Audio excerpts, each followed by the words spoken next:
All right, everybody. Thank you so much for being here. Apologize for that home setup, but hey, this is how Brad Sugden Weather works now. We are going to cover a lot. This is kind of set up like when I used to be in my TV days. I have a couple, fun facts for you. We got a couple things wintry related. I have my outlook. Now, the nice thing about not being in TV is I don't have to follow a certain format. We don't have to save the best for last. We can do the outlook right off the bat, hash things down as we go, get into some fun stuff by the end, and then at the end the video is going to repost to Facebook so you can watch it there. I'm also going to edit it down into a little bit more of a friendly format for you, and well, that'll be a little easier if you want to rewatch it, replay it. It'll be on YouTube, it'll be on Facebook, things like that. Thank you for everyone who has subscribed to Patreon over the past few days, subscribed to Facebook over the past few days. If you haven't been paying attention, we have record-breaking lake effect snow coming down. Here at this home that I'm in right now up north, we have about 40 inches of snow. 40. So yeah, that's a lot. Generator Magic is the snow sponsor now for the winter. I got them on board yesterday. I am super excited. So you're going to see their logo everywhere. They have generator parts, pieces galore. They're out of Waterford. So I got sponsored by a local Michigan business. And we got a couple more that we're going to feature. We're going to have little commercial breaks here, believe it or not. So here's how I want to start. We're going to start every segment with Snow the Facts. Here's the first one. Nice and easy to get us started. All snowflakes have 6 sides. Isn't that kind of cool? Pretty neat, if we do say so myself. So what do I look for when I'm making a winter weather outlook? There are several things. ENSO, that stands for the El Nino cyclical operation. That thing. Anyway, El Nino or La Nina. Basically, El Nino is warm, La Nina is the colder one. Generally speaking, in Pacific Ocean temperatures, it affects global weather patterns. So look at that. We look at climate data. What has happened before? What's most likely to happen? When I say above or below average, we got to kind of know that stuff, right? Weather patterns, got to look at that. We got to see how El Nino, La Nina, or just a neutral phase affects the jet stream. And then, of course, the potential for extremes. In this world driven by climate change, that is definitely going to be a potential there. So we're going to start off by saying, what is La Nina? I'm sure you've heard about it now. There is rumors that that's where we're headed for the winter, and it's still looking like it, but it's going to be a very, very weak one. In fact, so weak that we're still kind of in the neutral phase, believe it or not. So what is La Nina? Cooler temperatures in the equatorial Pacific Ocean. Basically, the water near the equator is colder than normal, and that affects global weather patterns. Now, this can influence the jet stream, thus impacting our winter weather, obviously, because the jet stream is where the storm systems ride along. It influences the cold and warm air, right? So it makes a big difference. Now, like I said, bottom here, La Nina is very weak, if not bordering on a neutral phase, which means just kind of hanging out in the middle, not El Nino, not La Nina, a very neutral pattern here. So I've circled where we look, and if you're not have a keen eye to mapping here, the right white blob is South America, the bottom left white blob is Australia. So we're looking at the whole Pacific Ocean, and that little black line right through the middle is the equator. So I circled for you the below average water temperatures, which are the blue, and they're there, but they're kind of mixed in with warmer average water temperatures, and that's why we're in a neutral phase right now. It's not really looking one way or the other, and La Nina is going to look pretty weak. We can also look back over the last whole month. So going back to just before Halloween, we're looking at, again, generally below average, but there's some above average water mixed in there. But I do want to show you that everything around it is above average because, again, with climate change, everything's heating up.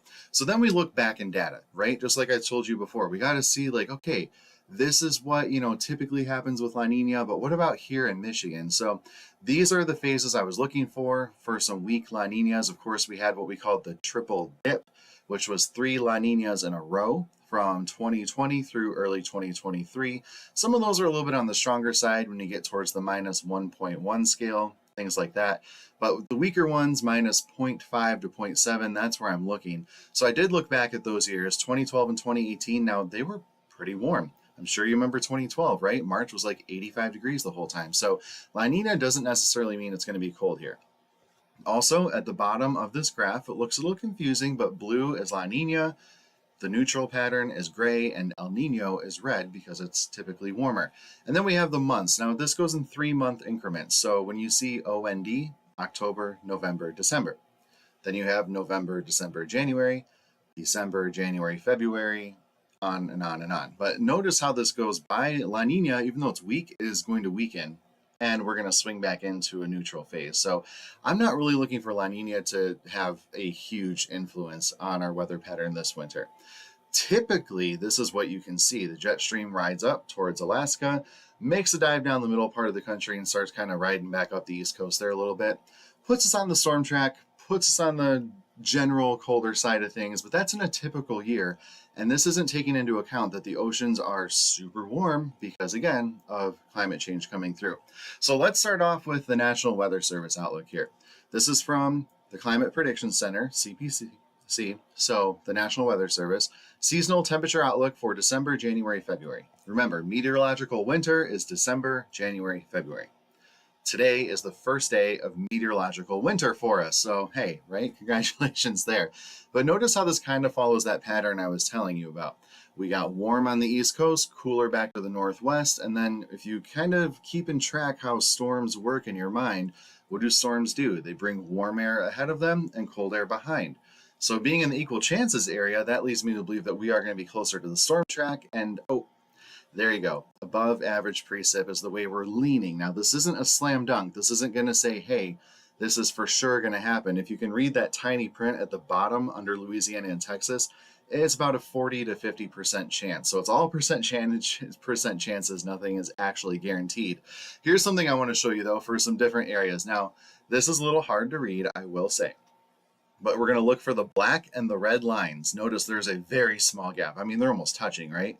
That is just ever so slightly leaning towards warmer than normal. And if you see in the parentheses under all that pink writing, it says Southern Michigan, right? Right next to Climate Division 23. So that's for Southern Michigan, just slightly leaning towards warmer than normal for the winter months. This is Central Michigan. See how it's parentheses there, North Central Michigan, under all those pink letters? So this is literally right in the middle. We have equal chances of above average and below average. You can't even distinguish the red and the green, or the red and the black line. Then we go to Upper Michigan. Same thing. There's no gap. Now here's what I'm going to show you, and this might get people excited who are snowbirds. This is Central Florida. See it in the parentheses there under all the pink letters, Central Florida. That black line and red line are very far apart. So that is almost a slam dunk that Florida is going to have a warmer than normal winter. So if that's where you head for the winter, you like warm weather, you're in good luck. Also, hey, let's look at Las Vegas, right? We got folks that go to Arizona too, Nevada, Southern California. That red line is also leaning towards warmer than normal. So pretty good stuff there. Here, without further ado, is my prediction. And this is kind of like my ABC 12 days, if you guys remember me there. I am not going to give out specific numbers because one snowstorm or one lake effect event like what we're having right now can blow those numbers out of the water. It is absolutely useless for me to give you a specific snow amount in inches for the whole season. I'm going to lean towards warmer than average because it's just with climate change, we don't really see many winters that are below average anymore. And even with the influences of La Nina, we were still above averages a lot of those winters. In precipitation as a whole, rain, snow, sleet, ice, all that stuff, I do think we will be wetter than average. Now, in terms of snowfall, I broke it into two parts because in Michigan, we get two different kinds of snow. We have lake effect snow and we have system snow.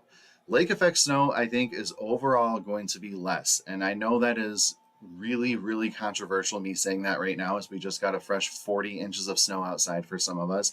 But keep in mind, we might not have another lake effect event like this. There's no guarantee that this will happen all winter long. And the general trend with warmer conditions, unfavorable winds, warm lake waters, things like that, we get these big events for sure, but then we can go a really long time without having them again. Especially being on the storm track, we might not have a solid northwest wind like we've seen in previous La Nina years. Now, system snow, well, when the climate is warmer, the atmosphere is warmer, it holds more moisture. More moisture means more rain and thus more snow at times. In fact, did you know since 1950 we are getting twice as many significant snowstorms in Michigan due to climate change? Twice as many. So therefore, I think system snow is going to be above normal for those that get system snow, mainly downstate. I'm talking areas that aren't dealing with lake effect, but lake effect prone areas, probably not going to see what we're used to at all in terms of that. And here's also what I'm kind of thinking here. We have the possible storm track, again, maybe going right over Michigan, maybe not, we'll see. Of course, every storm can take a different path, right? Generally warmer over here with less snow and rain, generally colder with more snow over here, and then really far over there is a nor'easter. Now, if there's a powerful nor'easter, we might get a northwest wind with some lake effect snow. That'd be pretty cool. So that, again, that's just what I'm looking at there. Here is re-looking at what my prediction is. I think it's going to be warmer than average, so I do think we'll melt a lot of snow in between the times we get it. I do think overall wetter than average, whether it's rain, snow, ice, sleet, all the in-betweens. And then again, lake effect snow, I think overall will be a little less. It's never a guarantee, but that's where I'm leaning. And system snow, again, 1 or 2 big storms can just blow everything out of the water. So we'll keep an eye on that. So we're ending the first little segment here with my prediction. Snow the facts. Here's fun fact number 2. Snow crystals are clear. They're not white. I know, that's weird, right? The white coloring is actually caused by sunlight that is reflected off the crystals. All visible colors are reflected, so when you add them all together, they look white. Just like black is the absence of color, white is all of them mixed together. Okay, we're going to take a look at my first sponsor really quick, and we'll be right back. Generator Magic is your one-stop destination for genuine Generac generator replacement parts and a level of service that sets us apart from the competition.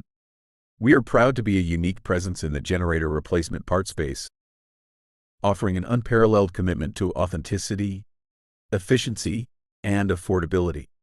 With an extensive inventory of over 100,000 Generac parts, we have a solution for virtually every generator need. Whether you're a professional in the generator repair industry or a homeowner seeking reliable power during outages, we have you covered with an extensive catalog of authentic replacement parts. Generator Magic is your one-stop destination. Okay, we are back. Nice thing about TV is I don't have to have a 5-minute commercial break either. So let's take a look at our snow fact number 3, and then we'll dive into some more fun stuff. If you're still with me, just stay with me because you're not going to want to leave this. Now, fun fact number 3. Most snowflakes fall at a speed of 2 to 5 feet per second. That's roughly the same speed as someone casually walking through a store.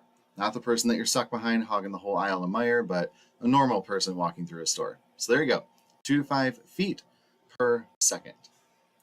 Okay, now we're going to have something new this season that we have not seen yet. So this is a new warning that's going to come out. There are no more wind chill watches. There's no more wind chill warnings.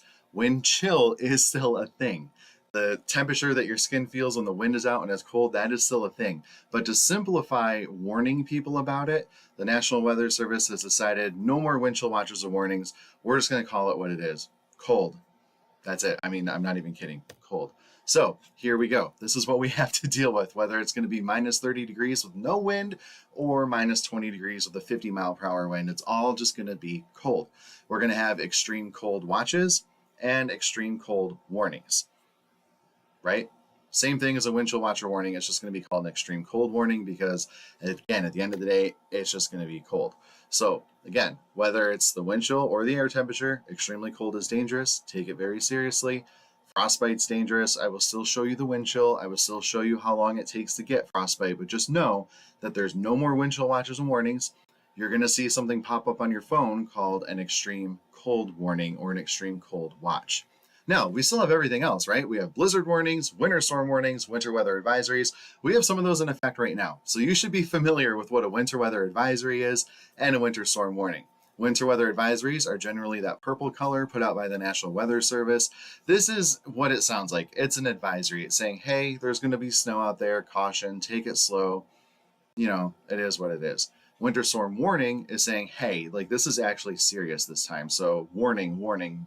Probably don't go anywhere. It's going to be pretty bad. Blizzard warning is just do not travel, period. It's a blizzard. You're not going to see. I don't care what you have to do. You're not going to do it because Mother Nature says you can't. So again, the difference between the watches and the warnings, the watch means it's going to happen in the next 12, 24 hours. And this can be heavy snow. It can be sleet. It can be freezing rain. It can be anything. It's just winter weather, period, in a watch. And I like to say watch like you have binoculars, you're like watching out for it, looking for it. Where is it? It's on the way. Warning means like, boom, it's hitting you in the face right now. So that is winter storm warning. It's happening now. Take action, cancel plans, things like that, which again, we have some of those in effect right now. Now I do get asked this question a lot, so I do want to break it down. What is a blizzard?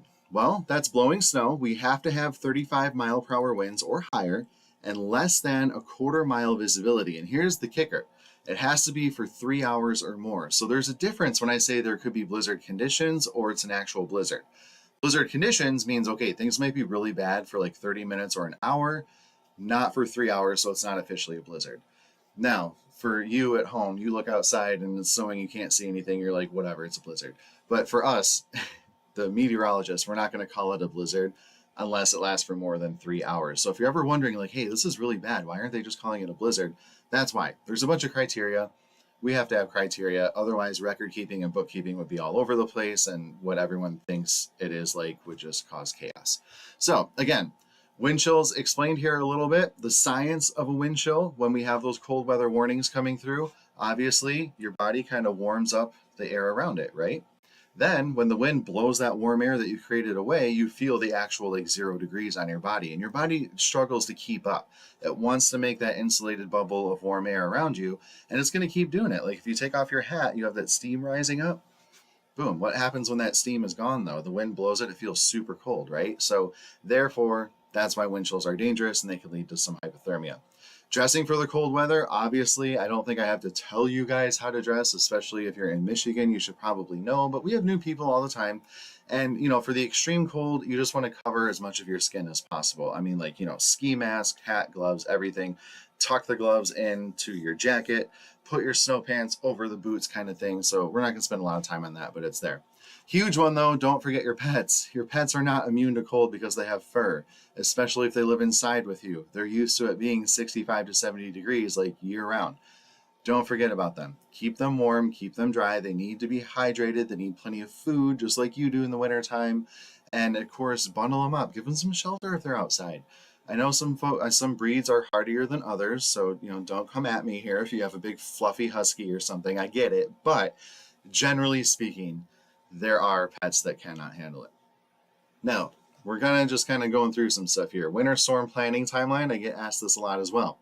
A few days out, this is when we're like, okay, there could be some heavy snow. I'm watching it. We'll keep you posted. We'll have updates, right? This is when I say, hey, go sign up for my Patreon and stuff like that. A few days out, this is when you just need to make sure you got everything. Like, hey, does my car have my emergency kit in it yet? Do I have enough food just for a couple of days? Not 4 carts from the store. Guys, just a little bit for a couple of days. I think everyone has a couple of days of food anyway. Then the day before, okay, now like we know it's hitting. Here's your snow forecast, sponsored by Generator Magic, Cool Beans. That is when you should probably start canceling plans. And I know it sucks. It does suck. No one wants to cancel plans last minute, but you don't want to be unsafe. It just happens. It's winter in Michigan. It happens every year, except last year. Only happened for like 2 weeks. Now, first snow, I realize that a lot of us have our first snow already. Some have not, though. So those areas that have not had their first snow, keep in mind, you will have it eventually. And the first snow makes a big difference here because that is the time when no one remembers how to drive. It's different. You got to get your winter legs back kind of thing. It's cold. It's snowy. So just keep in mind that, yes, a lot of areas have had their first snow. Some areas really haven't had that much yet. So keep in mind, if you're in the areas that have not had lake effect snow, you will have your first one, and just slow it down and keep it cool. So preparing your home for winter weather. Obviously, you want to keep some non-perishable food, especially if I say there's a blizzard or an ice storm coming. Think about the power outage aspect. You don't want to buy a bunch of food that you have to have electricity to cook, right? Ensure that you have warm clothing and blankets. Make sure you have an updated first aid kit. And this is huge because I took mine camping last year and there was a ton of stuff missing from it and I had to buy a new one on the fly. So just make sure you have that. Charge your phone in advance because a lot of the emergency alerts are going to come through your phone. And, updates in case you lose internet or you lose power, you'll still have your phone. Maybe one of those little rechargeable battery packs just to get you by. Or, if your car is outside, turn it on and charge your car out there. Do not turn your car on in the garage unless the garage door is open. And here's one that we know very well. Shovel smart. I had a case of my heart racing yesterday when I was shoveling 24 inches of snow. It's hard work. Take frequent breaks, stay hydrated, only move a small amount of snow. If you think about it, you're really kind of lifting weights. You're literally lifting a weight every time you do it. So shovel smart, avoid heart attacks.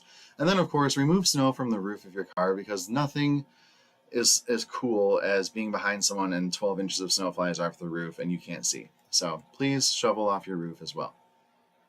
Safety on ice. I've seen people post that they're out ice fishing. Don't do that. There's not enough ice yet. You have to have 4 inches at least. So 1.5 that I've seen people post online is not enough. Not enough. What it is enough to do is trap you underwater if you fall through and then you drown. Don't do that. 4 inches supports ice fishing. 5 inches supports small groups of people in ice skating, and then so on and so forth. And again, we're nowhere near this yet for a lot of us, so please just don't do it. Now we're coming to the end of segment 2, so that is Snow the Facts. Number 4, official snowfall and snow depth measurements include snow, sleet, and ice pellets. So even if it's sleeting or grapple, it will be recorded. And did you know that if it hails where you're at in the summer, it will be recorded as a trace of snow? Pretty fun stuff, huh? Okay, we'll see you in just a sec. Does the weather have you feeling like it's time for a vacation? ITS Travel Services in Flushing is here to help. Whether you are looking to get away to a cottage in the Midwest or a cruise to the Bahamas, ITS Travel Services is here to serve you. The best part about using a travel agent? It doesn't cost you a single penny more than booking direct. Contact us today, 2489834559, or visit www.itstravelservices.com to book your appointment. Does the weather have you feeling like it's time for a vacation? Okay, welcome back. And of course, if you need to travel, which I think a lot of us want to do right now, ITS Travel Services out of Flushing, I cannot believe that I didn't know this before. It doesn't cost you anything else to have them do everything for you. Sweet, right? And the guy that owns it, I used to work with at ABC 12. So please go support them. Okay, Snow the Facts. Did you know that a blizzard can occur without falling snow? All we need is wind speeds to remain higher than 35 miles per hour and visibility to be reduced to less than a quarter of a mile for 3 hours or more. But you knew that because I just told you. So that's when it's classified as a blizzard. Now, this is when you've heard the term ground blizzards before, right? Because there's no snow falling, but the snow that's already on the ground starts blowing around, blows over the road, and you can't see anything. So there you go. Fun fact. All right, let's take a look at different kinds of winter precip. We've talked about these a few times already, but this is just a standard graphic that we like to show because I think we need to show it every year. So when there's cold air the whole time, at or below 32 degrees, it's indicated by the blue shading there at the bottom of your screen, that is all snow. If we get a little warm layer that's kind of far up in the atmosphere, well, it melts into little raindrops, but then those raindrops freeze and you get those little balls. Those little balls are sleet. Now, freezing rain, that's when you have a pretty thick layer of warm air. So you have rain falling, but right near the surface, it's below freezing, and that's when the liquid water freezes on contact. And that is the most destructive form of winter weather. And then, of course, if it's warm, you get rain all the time. What is lake effect snow? Haha, we're dealing with this right now, but let's talk about how it forms. You get cold air rushing over the warm water. The air then warms up over the water. In this case, Lake Michigan is still about 50 degrees, believe it or not. So you try to warm up that air, but all the air around it is still cold. Well, what does hot air do? It wants to rise, right? We all know hot air rises. That's why we have hot air balloons. That's why fire smoke goes up, steam goes up, things like that. So the lake is literally steaming, and that steam goes up. But then, like I said, it's surrounded by cold air still. It moves over land, and all of a sudden the warm source is gone. It cools off, turns into snow, and falls like crazy. That's how you get lake effect snow. And then, of course, the wind blows more air over the warm water, and you get those nice streamlines going on through. If you don't know what I'm talking about, open your app right now and look at the radar. There is lake effect snow out on the west side of the state, and this is how it's forming. So there you go. Interactive winter weather outlook. What we also get a little bit of is what we call upslope snow. This is what happens when air rushes up a mountain. It can't hold as much water vapor, so it falls out in the form of rain and snow. We do get this a little bit in Michigan with the higher elevations. That's why we tend to see some of the snow totals, away from the lakes, up in the Huron Mountains in the UP, Gaylord, and northern lower Michigan. Even a couple hundred feet of elevation can make a difference, and it does make a difference. So we do get a little bit of this in Michigan. I know the picture is like a rocky mountain peak, but it's kind of the same thing, just on a much smaller scale for us. Now, there are ways to properly measure snow. You can read this whole thing. I can summarize it for you. You want a flat surface that's not the ground. So a white board here works really well. The National Weather Service actually uses a board. They wipe it off every 6 hours, and that's how they keep track of snow. Did you know that? Pretty cool, right? So you can do the same thing. Again, it's got to be in an area that's cleared away from your house, your trees. So a deck is not a good area because the snow can either come off the roof or the wind kind of makes it less down there. It's just not a good area. So you want to be like out in the middle of your yard somewhere and take 3 measurements and then average those 3 measurements together. Basically what it's saying here. Now, Here's something I want to talk about because, of course, climate change plays a huge fact in everything, right? Here are the winter temperatures in Marquette, and these numbers, if you can't read down there, are going back to the 1960s. Obviously, we are warming up. Last winter was by far the warmest on record in Marquette. That's why it shoots up to the very top there. So winters are warming up. I put a trend line right there in the middle so you can see that they are warming on average. Not every year will be warm. As you can see in 2013 with the polar vortex, 2014, well, that was a cold one, right? So we're going to go cold and warm. Marquette's annual snowfall. Now, I think there was some bad data here in the beginning, but I left it there anyway. But notice if I didn't have the straight line trend to be more of like a hump, right? So we're kind of starting to go down in terms of average snowfall in terms of Marquette here the last 10 to 20 years or so. Going down to Gaylord, and I'm going based on the regions. I do my 7-day forecast for my Patreon and Facebook subscribers. I do the UP, Northern Lower, West Michigan, Mid Michigan, and Southeast Michigan. Gaylord, Northern Lower Michigan. Same thing, just a little less pronounced here, but we are generally seeing that trend line increasing. And of course, last year was by far the warmest winter on record as well. Look at how far that up is at the end there. So pretty crazy.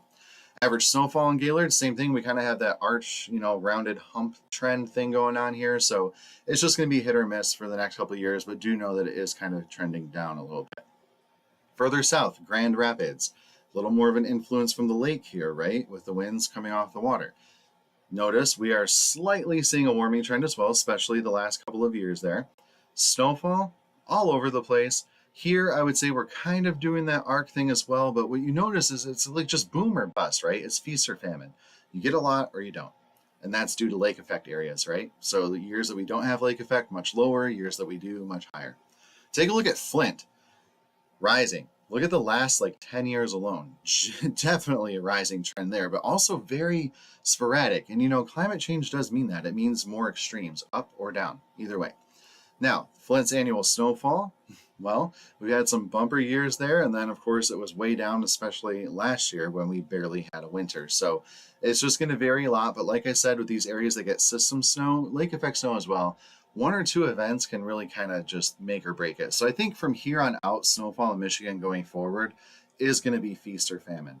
You're going to have these instances like right out this window here where we have 40 inches in 3 days, or you're going to have like last year where we only have 2 weeks of winter. That's just how it's going to go for a while until the warm air finally starts to win out and we overall have a downward trend. Detroit, same thing. Notice though, the last 5 years at the right side of this graph over there, a lot warmer, right? Especially last year, it was near record warm for Detroit. Snowfall up and down a lot as well based on some of those snow trends. So let's take a look at our next snow the fact here before we wrap things up right after the next little break. A cubic foot of snow, which is 12 inches on all sides, may contain between 1 and 2 million individual snowflakes. Million snowflakes. See you in just a second. Discover your next favorite story at Cottage Used Books, the heart of Goodrich since 2016.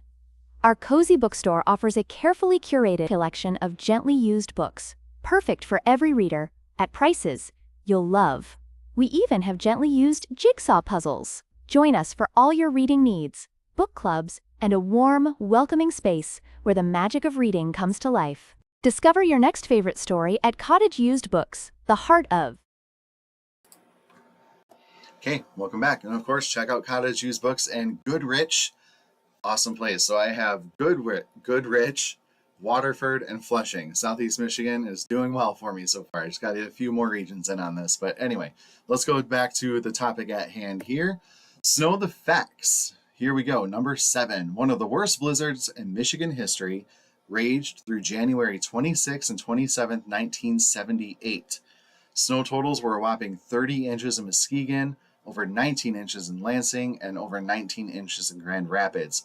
This did impact Flint and Detroit. They just had a lot more rain, so snow totals were about 10 inches over there, but still one of the most distinctive blizzards. And of course, there's the blizzard in 1967, but this one is just a little bit worse. Now, with this segment here, it's just watch out for. So this is kind of like a fun fact, but just watch out kind of winter stuff. Of course, in winter, when we have snow on the ground, especially in the spring when it's trying to melt, we can get dense fog. So look out for dense fog. Raining with a temperature near freezing. Now, this is when you can get just a little bit of ice here and there, because you might go through a patch of temperatures that's 31, then you hit 32, 33, back to 31. So just be careful that anytime the temperature is around freezing, you can have ice on the roadways, especially if there are clear skies. It could be 5 or 7 degrees colder on the concrete. So now we're talking like if it's 38 out, it could still be freezing on the roadways if there's calm winds and things like that. This one gets me a lot when the sun comes out is sun glare, especially when there's wet roadways and the snow is melting. It is so bright. Make sure you have sunglasses in your car in the winter too, or you will regret it because it is so bright. It will blind you. It'll give you that snow blindness. Also, we have dealt with this before as well. I'm probably going to be dealing with it now, actually. Flash freeze. This happens anytime there's wet roadways or you get rain followed by a very strong cold front. So there's been instances where I've seen it rain when I'm forecasting the last couple of years. We're at 45 and it's rain, rain, rain. Cold front comes through, you're down to like 12, right? That happened with the Christmas blizzard 2 years ago. We had lake effect snow come through, everything melted, but the temperature went down to like 8 degrees and it was all ice. It was crazy. It was so slick. So watch out for those flash freezes this winter. Again, first snow, be careful, go slow. I know it's kind of hard when you're used to going like 60 miles per hour everywhere. Just slow down. Freezing drizzle, this is the one that kind of starts to accumulate on your windshield slowly but surely.